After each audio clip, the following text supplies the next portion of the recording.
Mba amin'ny mba handringana andreo malitita-panota dia miadio izy miadio mandra-paharingana ny zareo tao izay nanirana ny saolin'akanjo nefa tsy mihaino teo an-Jehova akory ny saoly dia nefa izany zavatra tena ratsy eo anatrehan'Andriamanitra araka ny voalaza eto ratsy eo imason'ny Jehova mihitsy ilay tsy makatony teniny hoe izao ny ataovy nefa mandingana an'iny dia nefa tao anatin'izay nefa lasa maniba zavatra be dia be, zavatra anankiray dinganina fotsiny eo amin'ny fiainana na zavatra anankiray tsy ankatoavintsika eo amin'ny fiainana dia maniba zavatra be dia be mihitsy iny,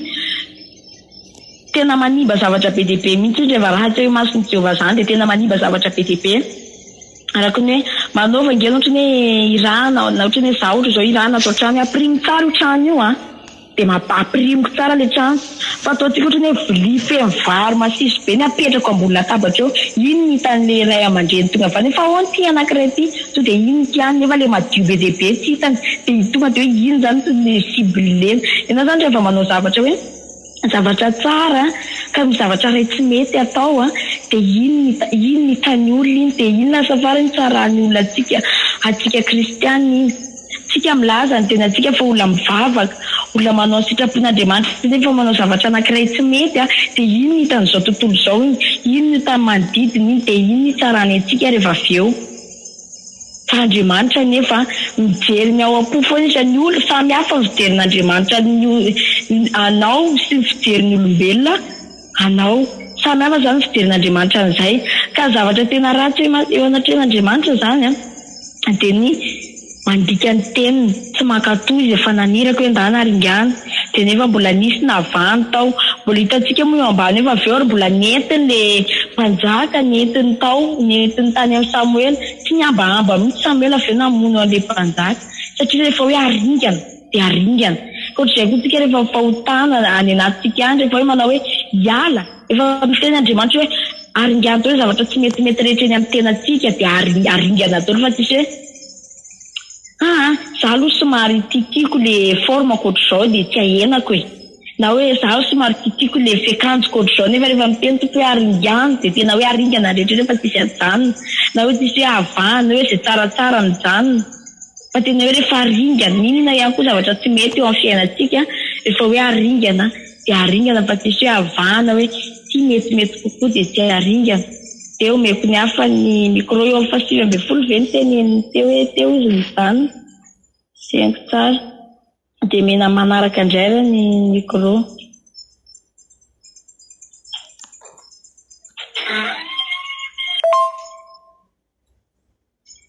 Fahatelo amby roapolo tiako aminaran'i Jesosy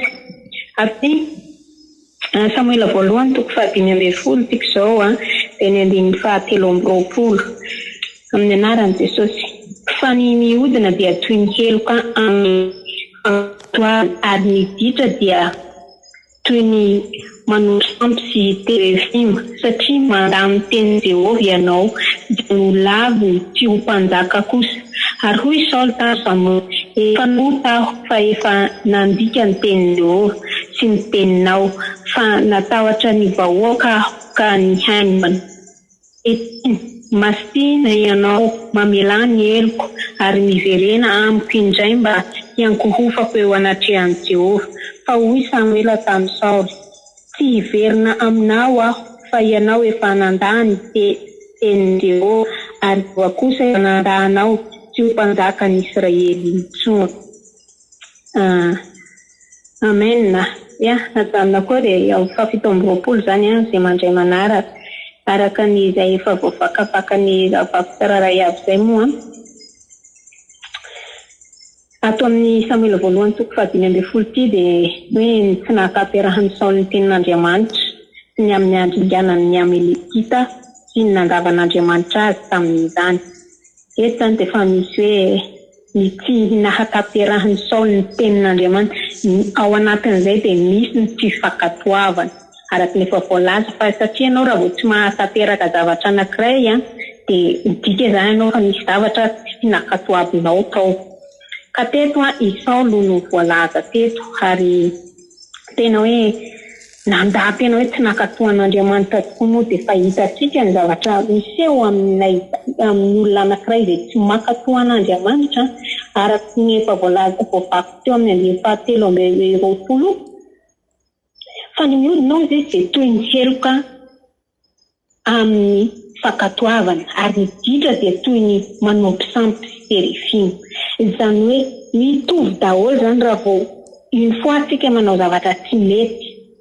dia tadidio fa dia fa tsy mety izay fa tsy misy hoe au milieu tsy misy eo ampovoany zany hoe sady mety tsy mety tsy izay fa soit mety soit tsy mety soit ianao manaiky soit ianao tsy manaiky fa tsisy eo atenatena dia ohatr'izay ihany koa ny fanjakan'ny lanitra lalana kiroa ihany soit any amin'ny fiainana mandrakizay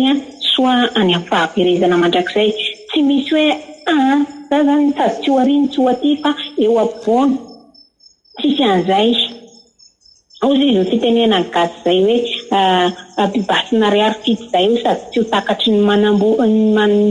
tsy ho voavidy ny manam-bola tsy ho takatry ny mahantra zany hoe anelanelany ka atony fony zany dia tsy mba misy anelanelany izao fa soit eny soit aty soit makatoa soit tsy makatoa fa ny valin'ireo rehetrareo nefa dia mazava tsara daholo tatsika amin'izany aza matahotra olona tsika Andriamanitra ihany ny atahory izany tsy midika hoe dia mivingavingaika zany raha vao niteniteny aminahy eo tsy izay ka mila manana fahendrena ihany koa fa atahoranao plus io olona atahorantsika izao matahotra ny patrontsika tsika miasa manaraka tsika satria ato aminy fa kosa no fatahoranao bebe kokoa any Jehovah atao ty azy ty fa tsy dia hoe matahotra anazy mihitsy fa noho ny amin'ny tompo dia tanterahako ampitiavany ty ka aoka lesina tena mila raisitsika izany hoe ao tsika tsy ho voadrokodroko ny vavan'ny olona dia anaraka dia lasa hamela ilay tenin'ny tompo hamela izay zavatra efa nilazain'ny tompo taminao tatsika amin'izany ny olona nge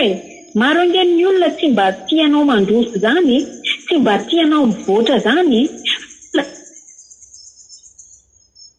tsy afaka dia ianao omaly tsy mioka misy ny olona mitondra anao amin'ny fahatarany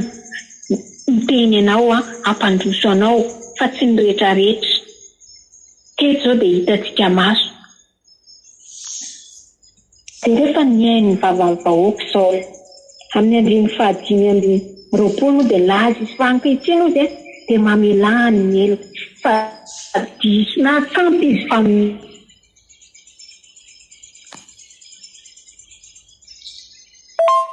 Ianko Agaga mpanjakany Amalekita ary Agaga nakeo amin'ny sady falifaly ka nanao hoe lasa tokoa ny fangidian'ny fahafatesana. Rehefa lasa nandeha ozy izy niveriny nanaraka ny Saoly Samuel izy nanaraka ny Saoly dia nientiny nangataka izy ento aty ny mpanjaka Agaga dia rehefa nandeha teo izy afaly zany ilay mpanjaka hoe tsy maty izy fa nisy fanginganana be tany dia faly izy hoe tsy ringana tsy maty tany fa nisy nanavitra dia ampifaliana nanatonany any Samuel kanefa rehefa Samuel nefa tsy mijery hoe mpanjaka izy fa ny tenin'Andriamanitra naranika tao anatin'izay izy nalainy Samuel izy dia notetetehany vonoiny tena hoe teo anatrehan'Andriamanitra nanaovana izay rehefa tsy namono azy zany Saoly dia Samuel no namono azy. Dia tena hoe tena tonga dia vonoiny